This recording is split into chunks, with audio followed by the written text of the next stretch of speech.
Chapter 9. "Sit in the front, you twat," said Heaton. "Nah," said Sean with a grin. "This way I get to pretend you're my taxi."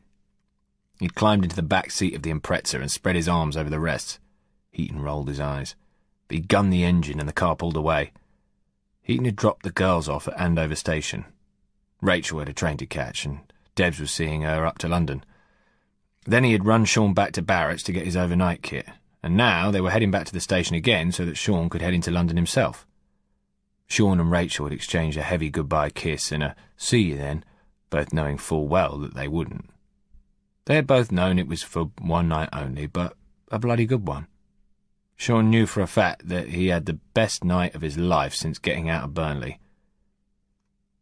"So, what were you getting up to in town?" Heaton called over his shoulder. He wasn't exactly breaking any speed limits, but the Impreza didn't hang about, gripped the road like the tyres were glued to it. "Seeing your old crew?" "Doubt it," said Sean. "Just checking up on my mum, that's all." For the first time since he had left her, a year ago. Of course, she hadn't made his passing out parade, though she had said she would, and Sean hadn't been back to Lytton Mills since he got shipped off to Burnley. The parole service had thought it would best he was relocated to a new estate, away from his old haunts, which had suited him fine. He'd already stopped feeling like home. His name would have been mud with Copper and Matt. He remembered everything Copper had said back in the prison, and he just couldn't be arsed with the hassle. And of course there would be the gaping hole left by Gaz. Cutting himself off had been a big deal, and he'd done his best to make sure he did it properly.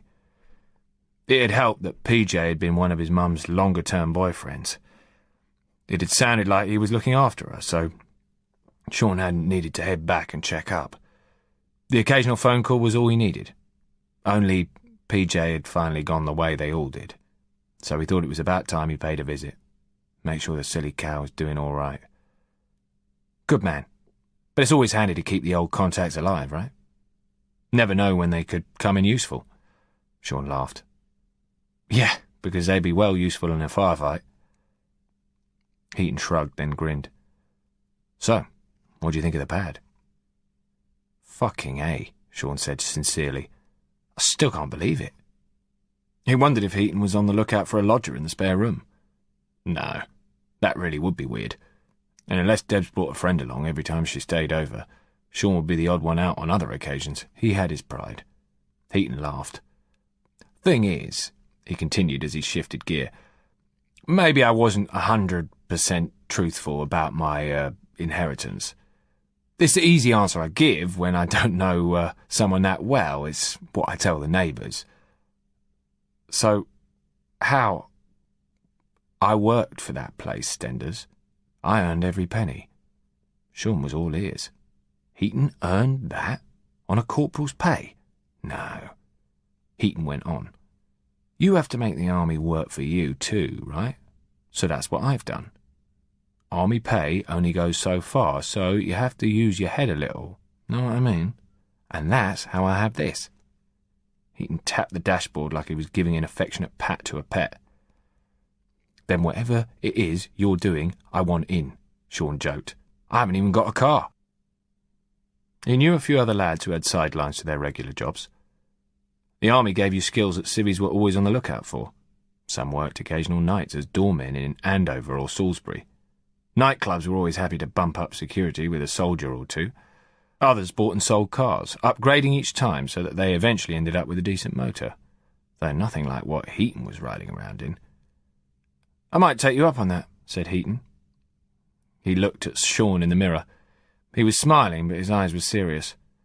"Could always use a little help. Assuming you're the right person for the job, of course. All kinds of perks. Cash, mostly, but also payment in kind." Sean grinned. "It's the cash I'm after." "Whatever." Heaton leaned forward, keeping one hand on the wheel and fumbling beneath the driver's seat with the other. He pulled out a flat box and passed it back. "What do you think of this?" Sean took the box in both hands. It was heavy. The photo on the lid showed the smoothly curving dark lines of a Glock 17 Gen 4 pistol. It was the one pistol Sean could have identified immediately. since it was issued as standard to the British Army, and he'd just finished a training course on it. It could hold 17 rounds compared with the 13 of the Browning that it had replaced. It was also considerably lighter than the old Browning, because its frame, magazine body and components were built from a nylon-based polymer that was pretty much bomb-proof. It was a state-of-the-art space-age weapon. You're kidding?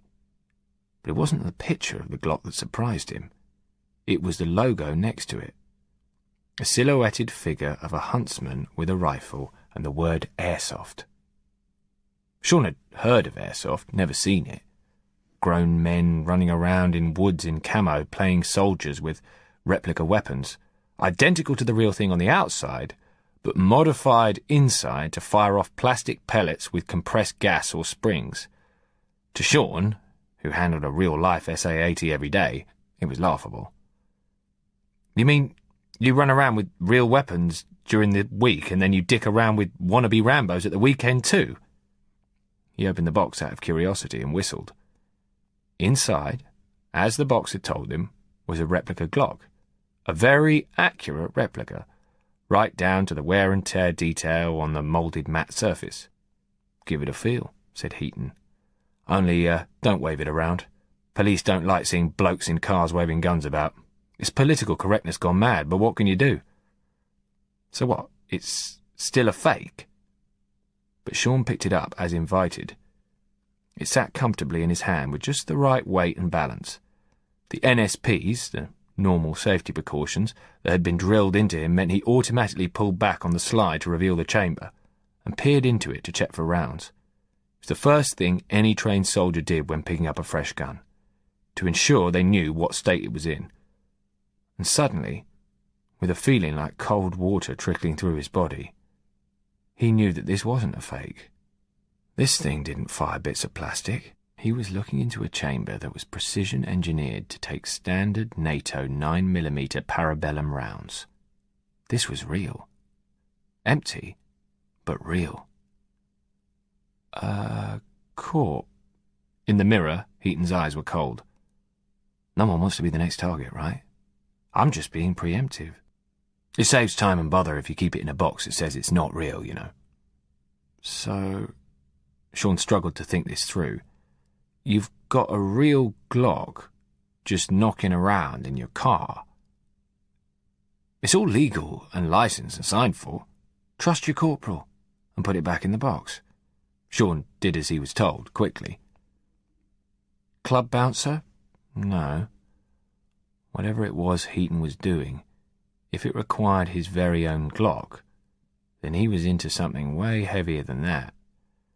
Sean was pretty sure Heaton was winding him up, deliberately being mysterious until Sean just had to ask what was going on, and then he would be in whether he liked it or not. Sean didn't appreciate dancing to other people's tunes. If Heaton wanted him, Heaton could tell him, in his own time. Badgering him would just sound desperate. And then they were at the station. Heaton pulled into the drop-off zone. "Have a good weekend." He held out his hand. Sean, surprised, reached over and shook it. "Will do. And thanks for the ride." He pushed the matter of the gun to the back of his mind and took one last look around as he climbed out. "Shit, I seriously need this car." Heaton winked. "Well, maybe we can do something about that, eh?"